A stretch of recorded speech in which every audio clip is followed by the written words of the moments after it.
பூண்டு குழம்பு எப்படி செய்கிறதுன்னு பார்க்கலாம். எண்ணெய் ஊற்றிக்கோங்க. கடுகு வெந்தயம் போட்டு தாளிச்சிருங்க. காஞ்ச மிளகா கருவேப்பிலை சேர்த்துக்கோங்க. சின்ன வெங்காயம் பூண்டு போட்டு இப்போ நல்லா வதக்குங்க.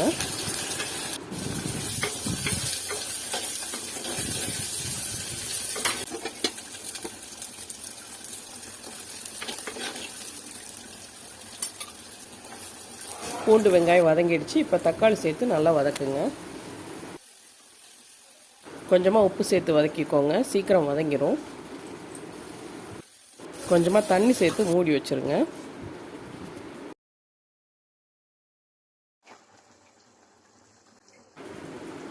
இப்போ குழம்பு மிளகாத்தூள் சேர்த்துக்கோங்க. தேவையான புளிக்கரைசல் சேர்த்துக்கோங்க. உப்பு சேர்த்துக்கோங்க. குழம்பு நல்லா கொதிக்கட்டும். மூடி வச்சுருங்க.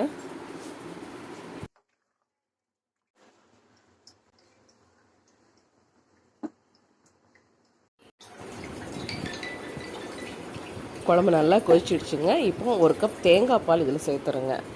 அவ்வளோதாங்க, அருமையான பூண்டு குழம்பு ரெடிங்க. நீங்களும் ட்ரை பண்ணி பாருங்கள்.